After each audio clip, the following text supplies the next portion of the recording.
इनके चरणों में कोटान कोटि प्रणाम। उपस्थित सभी सत्संगी माता भाई बहनें, इस गली मोहल्ले के सभी सज्जन महानुभाव, इस आवाज़ को सुन रहे सभी धर्म प्रेमी, आप सभी को विनम्र पूर्वक जय गुरुदेव। जय गुरुदेव। धर्म प्रेमियों, महापुरुषों ने जीवों के लिए अथाह मेहनत की, बड़ा कष्ट उठाया, बड़ी मेहनत की। स्वामी जी महाराज ने कहा सत्संग के दौरान, ऋषि मुनि सबकी यह रीति, स्वागत लागत करते प्रीति। स्वामी जी महाराज ने कहा कि बच्चों, यह संसार सब स्वार्थ का संगी है। यह संसार सब स्वार्थ का संगी है। स्वामी जी महाराज ने कहा तुमसे जिनका मतलब पूरा हो जाएगा वो छोड़कर के चले जाएंगे, जिनका तुमसे मतलब पूरा नहीं होगा वो भी छोड़ करके चले जाएंगे। आज कोई पुत्र बनकर, पुत्री बनकर, पति बनकर, पत्नी बनकर, भाई बनकर, माँ बनकर के जितने भी आपके हमारे साथ लगे हुए हैं, महात्माओं ने बड़ा स्पष्ट शब्दों में कहा, गुरु महाराज ने कहा कि महात्मा कभी लाग लपेट करके नहीं बताते, वह ऐसी कोई बात नहीं करते जिससे तुम अपना नुकसान कर लो। स्वामी जी महाराज ने बताया कि महात्माओं के पास दवा होती है। जैसे आदमी बीमार होता है तो उसको अगर कोई चीज़ खिलाओ तो उसको कड़वी लगती है ना, और जैसे वो दवा खाते रहा, बीमारी ठीक होती रही तो दवा ठीक लगने लग जाती है, मीठी लगती है। इसी तरह महात्माओं के वचन जो होते हैं वह सत्य होते हैं और कभी कभी वो कड़वे भी मालूम पड़ते हैं। जब हम जाते हैं, देखिए शाकाहारी रैली के लिए जब जाते हैं तो लोग, कईयों को तो अच्छा लगता है, लेकिन कई लोग इतना घूर के देखते हैं, उनको कड़वा लग रहा है। उनको सत्य असत्य से लेना देना है नहीं, हित अहित से लेना देना है नहीं, सिद्धांत मालूम नहीं, शास्त्र जानते नहीं, इंसानियत मानवता समझते नहीं। तो उनके अंदर एक क्या है, बीमारी आ गई है। कौन सी बीमारी? अज्ञानता की बीमारी। पर महात्मा उनको भी दया करते हैं, उन पर भी रहम और उनको भी अपना समझते हैं। स्वामी जी महाराज ने कहा जिस तरह से डॉक्टर अगर गंदा अच्छा देखने लग जाए, जैसे डॉक्टर के पास कोई आदमी चला जाए जो मैला है, डॉक्टर ये कहे कि भाई मैं तुम्हारा इलाज नहीं करूंगा, तो वो कोई डॉक्टर है? नहीं है। डॉक्टर का काम क्या है? तुम्हारी जो बीमारी है उसको ठीक करना। तो इसी तरह स्वामी जी महाराज ने कहा कि संतों का जो भाव, संतों का जो हृदय होता है वो दयालु का होता है। उनके हृदय में सबके लिए दया होती है। अगर जिस तरह से डॉक्टर जाति पूछे, अच्छा बुरा देखे, तो वो डॉक्टर नहीं हो सकता। महात्मा जो है सबको अपना समझते हैं और सबको जो है दवा देते हैं। दवा कौन सी? जो अज्ञानता तुम्हारे हमारे आ चुकी है मन बुद्धि चित्त के अंदर में, उस अज्ञानता की बीमारी को महात्मा जो है अपने सत्संग वचन की दवा दे करके उस बीमारी को धीरे धीरे हटाते।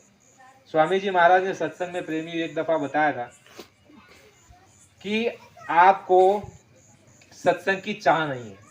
स्वामी जी महाराज ने कहा था आपको सत्संग की चाह नहीं है, लेकिन महात्माओं के आप संग करोगे तो वह आपके अंदर सत्संग की चाह पैदा कर देंगे। क्या करेंगे? सत्संग सुनने की आपके अंदर चाह पैदा कर देंगे। और आपके अंदर भगवान प्राप्ति की इच्छा नहीं है, पर उनकी संगत में, उनके सत्संग में आने से वह भगवान प्राप्ति की भी तुम्हारे अंदर से इच्छा प्रकट कर देंगे। स्वामी जी महाराज ने कहा कि संतों का मिलना बड़ा कठिन है। सौभाग्य से कहीं पाते अगर, तो सत्संगति नहीं मिलती। और सत्संगी जिनको मिल जाए तो अधिकार उनका क्या कहूँ, वो शहंशाह के तुल्य है।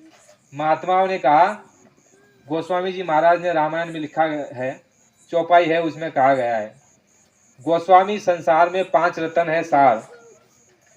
गोस्वामी संसार में 5 रतन है सार, सतगुरु, सत्संग, दीन दया और उपकार। 5 वस्तुओं को सार बताया। पहला कहा सदगुरु। सदगुरु जब मिल जाएंगे तो तुमको वो सत्संग सुना देंगे। स्वामी जी महाराज ने ये कहा कि महापुरुषों का जो सत्संग सुनते हैं हम आप लोग दर्शन के लिए जाते हैं, उसका कितना बड़ा फल होता है। उनकी याद में, उनके सत्संग में हम सत्संग करते हैं, बैठते हैं, तो उसका बड़ा फल होता है प्रेम। हम आप घंटे से 2 घंटे से जो लगे हुए शाकाहारी प्रचार में, भजन में, फिर अभी वचनवाणी सुनाई जा रही है महात्मा, तो ये जितना भी आपका हमारा, ये सब जीवात्मा को जाएगा, ये शरीर को नहीं जाएगा। जो तुमने हमने रात दिन जो कमाया किया, वो सारा तुम्हारे शरीर के लिए है। और तुम्हारे शरीर के लिए तो तुम काम करोगे, मेहनत करोगे, उसमें तुम्हारे सारे जो है बंटवारा लेंगे। बीबी, बच्चे, माँ बाप, भाई बहन, सगे संबंधी, ये तुम्हारा उसमें से बंटवारा लेंगे, जो तुम रात दिन काम करोगे, धंधा करोगे। यानी शरीर से जो कमाओगे, जो करोगे, उसका वो तुमसे ले जाएंगे। लेकिन सत्संग, सेवा और भजन, सदगुरु की सेवा, ये जो तुम हम आप करते हैं, यह किसी को नहीं जाएगा। यह ना तुम्हारे शरीर को जाएगा, ना पति करेगा तो पत्नी को जाएगा, ना पत्नी करेगी तो पति को जाएगा। ये किसको जाएगा?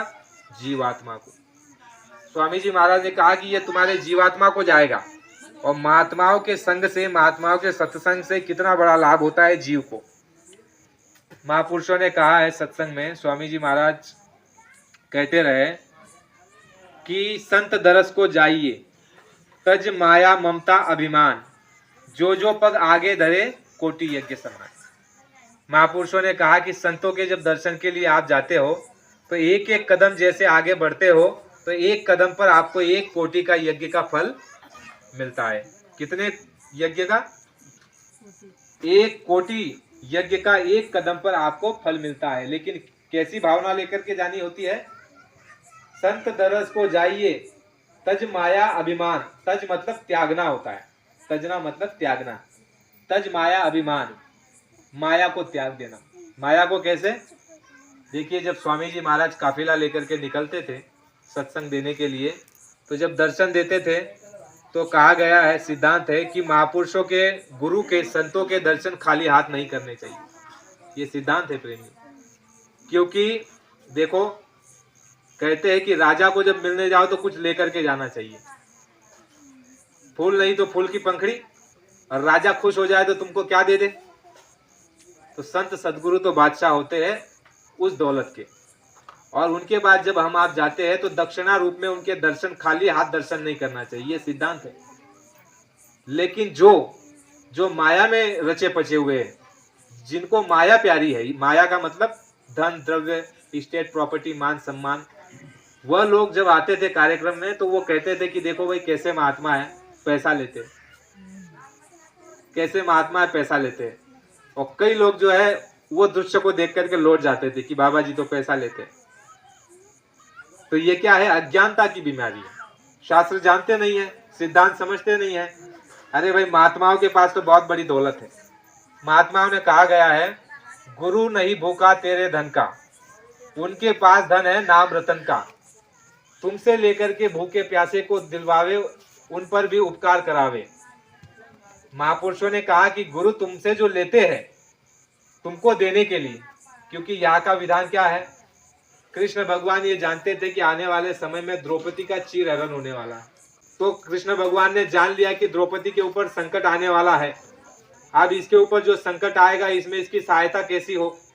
तो कृष्ण भगवान ने, देखो प्रेमियों, तो चक्र जब लौट करके आया तो कृष्ण भगवान ने जानबूझ करके उसको उंगली में लगा दिया, उंगली में कटवा दिया।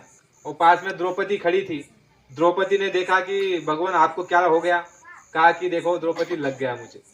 तो द्रौपदी ने जो है अपनी शालू को, महंगी साड़ी को तुरंत ऐसे फाड़ करके लपेट दिया। क्या लपेट दिया? साड़ी का एक चिंदी टुकड़ा फाड़ करके बांध दिया। तो ये क्या हो गया? ऋण हो गया। कृष्ण भगवान के ऊपर ऋण हो गया। कृष्ण भगवान को द्रौपदी ने दे दिया कुछ, तो अब इसके भगवान में कृष्ण भगवान को देना ही देना है। और कृष्ण भगवान ने खेल रचा। तो द्रौपदी ने जैसे कुछ नहीं देखा, जाना नहीं, समझा नहीं कि मेरी इतनी महंगी साड़ी है और दूसरा कोई ला करके इनको दे देगा, ऐसा कुछ नहीं। उन्होंने तुरंत साड़ी के पल्लू को फाड़ करके जो है कपड़ा लपेट दिया। कृष्ण भगवान समझ गए कि अभी द्रौपदी ने मुझको ये दिया है तो द्रौपदी को मुझे अभी देना है। और भरी सभा में द्रौपदी जब असहाय हो गई, प्रेमियों हम आप भी हताश होते हैं और होंगे, एक समय और होंगे। हमको जिन जिन पर उम्मीद है, विश्वास है, यकीन है कि ये हमारा साथ देंगे, ये हमारा सहयोग करेंगे, ये हमारी मदद करेंगे, सभी के सभी हाथ उठाने वाले हैं। इस संसार के अंदर कोई तुम्हारा हमारा साथी संगी नहीं। महात्माओं ने यहाँ तक बता दिया। गुरु महाराज ने कहा कि इंसान आदमी की और सांसारिक व्यक्तियों की बात छोड़ दो। गुरु महाराज ने बताया ऋषि मुनि, प्रेमियों बहुत बड़ी बात है, ऋषि मुनि सबकी ये रीति, स्वार्थ लागत करते प्रीति। महापुरुषों ने ये कह दिया। तुम्हारी क्या बात है? ऋषि मुनि जिन्होंने संसार को त्याग दिया है वह भी वही स्वार्थ जाते हैं जहाँ उनका स्वार्थ है। संसार में केवल एक ही ऐसे अवतार शक्ति होती है, संत सदगुरु, जो निस्वार्थ भाव से तुम्हारी हमारी सेवा करते और मदद करते, निस्वार्थ भाव से। गुरु महाराज ने सत्संग में कहा, बच्चा मुझको तुमसे कुछ लेना नहीं है, बस मैं देने के लिए बैठा हो और ले लो, झोली भर के ले जाओ, मुझे तुमसे कुछ नहीं चाहिए। मेरे गुरु ने जो है मुझ पर दया करके मुझे अथाह धन बख्श दिया है, मुझे अभी किसी चीज की कोई कमी नहीं है। तुम जो है आकर के मेरे गुरु ने जो खजाना दिया है उसको लेकर के चले जाओ। गुरु महाराज ने कहा मुझे तुमसे कुछ नहीं चाहिए। जैसे कहा गया है कि गुरु नहीं भूखा तेरे धन का, गुरु के पास है धन नाम रतन का। एक समय जैसी मीरा जी ने देखा कि मेरे गुरु रैदास बड़े गरीब है, दरिद्र है, जूता चप्पल का काम करते हैं। तो मीरा को बाहरी बुद्धि से मीरा ने समझा कि मेरे गुरु बड़े गरीब है, तो मैं अपने भाव भक्ति से गुरु को कुछ सहायता कर दूं। तो मीरा एक दिन आई और रात को अंधेरे में थाल लेकर के आई, हीरे मोती पोखराज पन्ना का, और गुरु को कहने लग गई रैदास जी को कि स्वामी जी महाराज आपकी परिस्थिति बड़ी नाजुक है, मैं जो है थाल भर के आपके पास खजाना लेकर के आई हूँ, और ये आप खजाना लेकर के इसको कुटिया को अच्छा बना लीजिए और आप ठाट बाट से रहेंगे, ऐसी मेरी इच्छा है। रविदास जी गुरु ने कहा कि ठीक है बच्ची, कोई बात नहीं, वह जो मेरा वहां पर जो है चमड़ा पड़ा हुआ है उसके नीचे जो है वहां पर वो डाल दो तुम। तो जैसे मीरा जी वहां गई और वो चमड़ा जो है ऊपर उठाया डालने के लिए, तो देखती है कि नीचे जमीन के अंदर जो है हीरे मोती पोखराज पन्ने की नदी बह रही है। मीरा की तब ये बुद्धि जागी, कहा कि मेरे गुरु के पास तो ऐसी दौलत है, और ऐसी दौलत के लिए जो मैं राजपाट छोड़ करके आ गई, तो यकीनन मेरे गुरु के पास बड़ी दौलत है, यानी वो दौलत वो उनके पास है। लेकिन महात्मा जानते हैं कि तुमको हमको किस तरह से लाभ पहुंचाना है, तो एक रीत बनाते हैं, एक नीति बनाते हैं। तो स्वामी जी महाराज ने कहा कि महात्मा तुम्हारे धन के भूखे नहीं होते हैं। स्वामी जी महाराज ने कहा सिद्धांत है कि जब महात्माओं के दर्शन के लिए जाओ तो कुछ उनको हाथ में जो है कुछ भेंट देनी चाहिए। धन नहीं हो तो कुछ ना कुछ फूल दे देना चाहिए। अगर धन नहीं है हमारे पास, फूल दे देना चाहिए, फूल नहीं है तो फूल की पंखड़ी दे देनी चाहिए। तो ये गुरु महाराज ने बताया। स्वामी जी महाराज ने कहा द्रौपदी की जो बात रह गई, कृष्ण भगवान ने सुदर्शन चक्र को वापस लिया, तब जो है कट गया। द्रौपदी ने जो है साड़ी का पल्लू फाड़ करके बांध दिया। भरी सभा में द्रौपदी सबको पुकार रही कि सब आप मेरी सहायता करो। द्रोणाचार्य को कहा, कृपाचार्य को कहा, भीष्म पितामह को कहा, आपके धृतराष्ट्र को कहा, कोई उनके सहायता के लिए खड़े नहीं हुए। आखिर में कृष्ण भगवान ने जो है उनको साड़ी वापस लौटाई। एक टुकड़े का जो है कृष्ण भगवान ने कितनी लंबी साड़ी दे दी। तो स्वामी जी महाराज ने कहा कि महापुरुष त्रिकालदर्शी होते हैं और तुम्हारा वो लाभ करना चाहते हैं, लेकिन लाभ हम ले नहीं पाते। तो स्वामी जी महाराज ने यह कहा कि इस संसार में तुम्हारा कोई नहीं है। इस संसार में स्वामी जी महाराज ने कहा अदले बदले का संसार है, पर साथ साथ में स्वामी जी महाराज ने यह भी कहा प्रेमियों, स्वामी जी महाराज ने कहा कि यह संसार अदले बदले का है, लेन देन का है, इसमें तुम्हारा सच्चा संगी साथी कोई नहीं है। सब बीच में आए और बीच में चले जाएंगे। पर इसका मतलब ये नहीं गुरु महाराज ने कभी कहा कि संसार को त्यागना है। गुरु महाराज ने ये नहीं कहा कि अपने कर्तव्यों से विमुख होना है। दो स्वामी जी महाराज ने कहा कि संसार को जो तुम जहाँ जन्म लिए हो, माँ बाप की सेवा करो, बच्चों का लालन पालन करो, खेती दुकान दफ्तर में जो काम करते हो मेहनत और ईमानदारी से करो। स्वामी जी महाराज ने कहा जो तुम्हारे जितने भी सारे कर्तव्य है उसको तुम पूरा अपने परिवार में घर में रह करके करो। स्वामी जी महाराज ने इसके लिए कभी मनाही नहीं की। तो गुरु महाराज ने ये कहा कि महात्मा जो है तुमको हमको जो है लाभ पहुंचाना चाहते हैं, उसके लिए उनके पास कई तरीके होते हैं। तो जैसे शुरुआत में आपने कहा सुना कि गुरु महाराज ने बताया कि महात्मा जो है जीवों का लाभ करने के लिए कुछ न कुछ जो है रास्ता बना देते हैं। गुरु महाराज ने कहा भटक भटक सब भटका खाए, सदगुरु बिना कोई राह न पाए। बिना सदगुरु के यहाँ से किसी का छुटकारा हो नहीं सकता।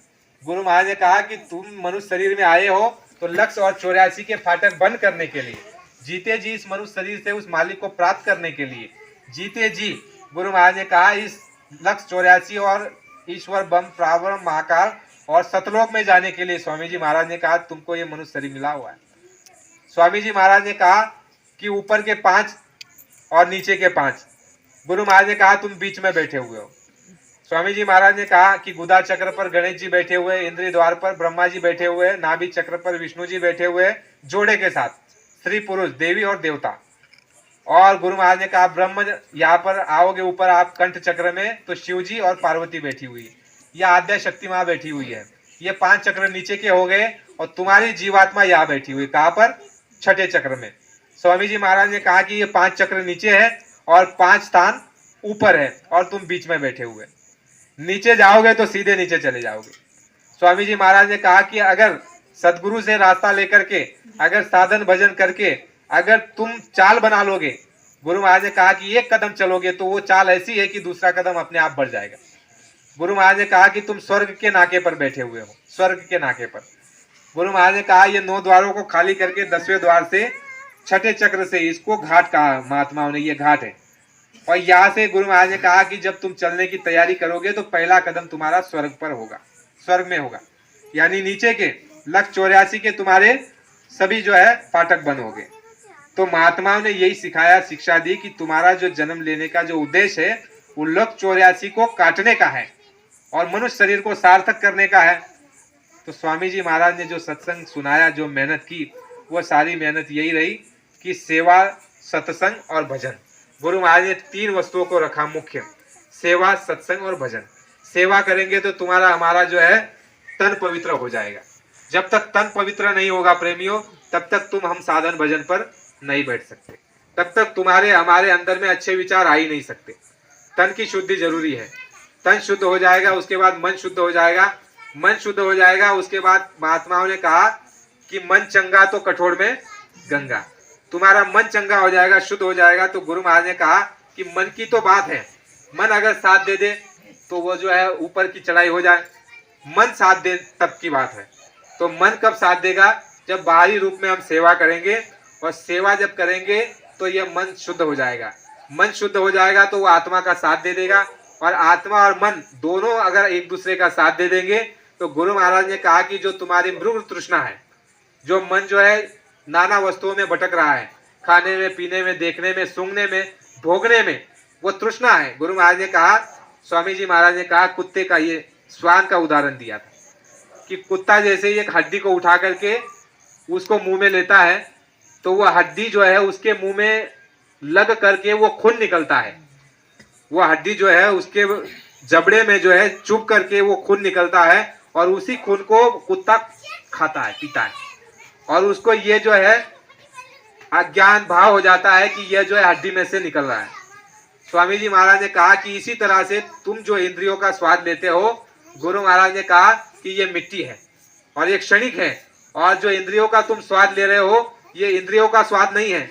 गुरु महाराज ने कहा कि जो तुम्हारे अंदर जीवात्मा बैठी है, यह जो है इसका प्रकाश अंतकरण पर पड़ा, और अंतकरण पर पड़ने के बाद ये इंद्रियों में फैला, इंद्रियों में गया इसका प्रकाश, जीवात्मा का प्रकाश, और ये इंद्रियों के पास जाकर के ये चेतना मालूम होती है, और तुम खाते हो, पीते हो, देखते हो, सूंघते हो, तो वो इंद्रियों का क्षणिक स्वाद तुमको महसूस होता है। लेकिन जिस समय तुम्हारी जीवात्मा का प्रकाश शरीर से सिमटा होकर के एक जगह आ जाएगा या बाहर निकल जाएगा, उस समय पर जो है तुम्हारी इंद्रियों से स्वाद नहीं आएगा, यानी मृत्यु की अवस्था या साधना की अवस्था। तो स्वामी जी महाराज ने क्या कहा कि स्वाद का कैसे आ रहा है? जीवात्मा की शक्ति के द्वारा। जीवात्मा की जो तुम्हारी शक्ति है वो फैली हुई है, और वो शक्ति जो है नीचे की ओर जा रही है। गुरु महाराज ने कहा काम और नाम ये दोनों आपस में मिल नहीं सकते। काम यानी कामना, कामना इच्छा। तो हमारी इंद्रिया का जो हम स्वाद लेते हैं, इच्छा पहले उत्पन्न होती है कि भाई ये खाएंगे, ये पहनेंगे, ये देखेंगे, ये भोगेंगे, पहले इच्छा होती है, कामना उठती है। तो इसी तरह हम आप जो है गुरु महाराज ने कहा कि हमारी शक्ति को जो है नीचे बहा दे रहे हैं, इन इंद्रियों के द्वारा हम बाहर निकाल दे रहे हैं। गुरु महाराज ने कहा कि उस शक्ति को एकाग्र करके अगर एक जगह लेकर के आओगे, यहाँ पर घाट पर, स्वामी जी महाराज ने कहा कि तुम्हारी जो है वहां पर जो है जगमग ज्योति दिखाई देनी शुरू हो जाएगी। यानी तुम्हारी जो शक्ति है वो एक जगह आकर के फिर तुमको वो आत्मा आनंद का अनुभूति होगी। जो तुम क्षणिक आनंद इंद्रियों द्वारा ले रहे हो उससे लाखों गुना ज्यादा आनंद उसमें है। जो आत्म साक्षात्कार कर लेते हैं, जीवात्मा के प्रकाश को सिमट करके एक जगह आ जाते हैं, उसको आत्मा आनंद कहते हैं। तो वो गुरु महाराज ने कहा इतना आनंद है उसका बयान नहीं किया जा सकता। इंद्रियों का जो स्वाद है उससे लाखों गुना आनंद उसमें है आत्म साक्षात्कार में। एक जगह जब वो जीवात्मा एक जगह जब स्थिर हो जाती है। स्वामी जी महाराज ने कहा फिर उससे जब आगे निकलने लग जाते हो तो स्वामी जी महाराज ने कहा कि ऊपर के लोकों में जब तुम प्रवेश करते हो तो वहां इतनी सुगंधी और इतनी सुंदरता। गुरु महाराज ने कहा वो कोई झाड़ू वहां नहीं लगाता, कोई वहां लाइट नहीं जलाता, वहां पर इतनी सुंदरता है, उसको देख करके ये जीव बड़ा गदगदित होता है, प्रसन्न होता है। यानी महात्माओं ने क्या कहा कि तुम्हारे पास सब कुछ है लेकिन अज्ञानता के कारण तुम जो है पाई के लिए मोहताज हो, पाई के लिए। गुरु महाराज ने प्रेमियों सत्संग में जो है इतनी ऊंची बात बताई। एक समय मुसलमान लोगों ने जो है, इस्लाम के मानने वालों ने बाबा जी को निमंत्रण दिया और वहां निमंत्रण दिया और बाबा जी का कार्यक्रम होने से पहले उन्होंने कहा कि बाबा जय गुरुदेव जी महाराज पीर है, फकीर है, औलिया है।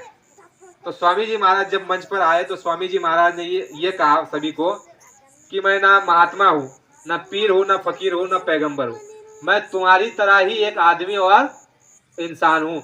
जो अधिकार तुमको मिले हुए हैं वही अधिकार मुझको मिले। मैंने उस अधिकारों का पालन किया। फकीरों के चरणों में कदमों में बैठ करके, संतों के सदगुरु के शरण में जाकर के मैंने उन अधिकारों का पूरा उपयोग किया। आपने किया नहीं किया वो आप जान। यानी प्रेमियों बात समझने की है। गुरु महाराज यहाँ पर ये बता रहे हैं कि तुम्हारे पास सारे अधिकार है, सारी खजाना है तुम्हारे पास में, सब कुछ अधिकार है और सब कुछ तुम इसमें कर सकते हो, सब कुछ इसमें पा सकते हो। इतने सारे तुम्हारे पास अधिकार है लेकिन तुमको उस अधिकार की जानकारी नहीं है और जानकारी हो जाती है तो उसको मानते नहीं हो और मानते हो तो फिर चलते नहीं हो। मानना है तो फिर चलना भी चाहिए। जैसे हम मानते हैं कि भाई साधन भजन करना जरूरी है लेकिन करना भी चाहिए, तब होगा कि भाई हम मानते हैं। ऊपर कहेंगे कि बाबा जी को तो हम मानते हैं लेकिन जब कोई पीड़ा आ गई तो फिर अभाव निर्माण हो जाता है, तो ये कोई मानना नहीं हुआ। मानने का मतलब कैसे होता है, गुरु महाराज ने सत्संग में बताया कि विष्णु जी के पास एक डायरी थी जिसमें भक्त का नाम लिखा हुआ था। तो नारद जी ने जो है विष्णु जी को कहा कि भगवान मेरे जैसा भक्त आपका संसार में कहीं है ही नहीं। विष्णु जी ने कहा कि नहीं ऐसी बात नहीं है। नारद जी ने कहा नहीं हो सकता, मेरे जैसे गुणगान करने वाला भक्त आपका संसार में कोई हो ही नहीं सकता। तो विष्णु जी ने कहा ठीक है तुम कहते हो तो एक डायरी पड़ी है उसमें देख लो, उसमें नाम लिखा हुआ है भक्त का। नारद जी दौड़ करके गए और जिस भक्तों का नाम लिखा था डायरी में उसको उठा करके देखने लग गए तो उसमें नारद जी का नाम लिखा हुआ था। नारद जी बड़े प्रसन्न हो गए, खुश हो गए और आकर के और अहंकार में कहने लगे कि भगवान देखो इस डायरी में मेरा नाम सबसे ऊपर लिखा गया है। विष्णु जी ने नारद जी को कहा कि नारद एक ऐसी भी डायरी है, ये डायरी उनकी है, उन भक्तों की है जो भक्त मुझे याद करते हैं। ये डायरी में उनका नाम है जो भक्त मुझे याद करते हैं। फिर नारद मुनि ने कहा कि फिर और अन्य भक्त कैसे हैं? अन्य एक डायरी है जिनमें भक्तों को मैं याद करता हूँ। किसको? भक्तों को मैं याद करता हूँ। तो नारद जी ने कहा कि वो डायरी कहाँ है? भगवान ने कहा, विष्णु भगवान ने, कि वो रही। तो वो डायरी जब खोल करके देखी तो उसमें नाम सबसे पहले किसका आया? हनुमान जी का। नारद जी का सारा अहंकार चूर हो गया। यानी देखो प्रेमियों ये बात है। हनुमान कैसे थे? दिखावा नहीं करते, राम काज करवे को आतुर, राम के कार्य को करने के लिए हमेशा आतुर रहते थे। ऐसा भक्त सदगुरु को, भगवान को और गुरु को प्यारा होता है। नारद जी तो नारायण नारायण करते, लेकिन नारायण करते करते अगर उनके अंदर अगर विश्वास नहीं है, जैसे हम जय गुरुदेव तो करोड़ों कह रहे हैं, लेकिन गुरु महाराज ने कहा कि करोड़ों में कोई एक होता है भक्त। ऐसे तो 45 करोड़ की जनसंख्या है हमारी जय गुरुदेव वालों की, सब जय गुरुदेव बोल रहे हैं, लेकिन गुरु महाराज ने कहा सच्चा भगत तो करोड़ों में कोई एक होता है, बिरला ही होता है। तो महात्मा ने कहा कि ऐसा भक्त होना चाहिए जिसको गुरु याद करे। तो ऐसे कई प्रेमी थे जिनको गुरु महाराज याद करते थे। तो ये ऐसा क्यों होता है? गुरु महाराज महात्मा उनको क्यों याद करते हैं? गुरु महाराज ने ये कहा कि महात्मा जो है अंतर का भाव जानते हैं, अंतर का भाव, और जो दिखावा करता है वो भक्त नहीं है। हम कई बार कहते हैं ना कि भाई हमने ये कर दिया, हमने वो कर दिया, हमने गुरु के लिए, तो ये दिखावा है। दिखावे पर महात्मा रिझते नहीं है, खुश नहीं होते।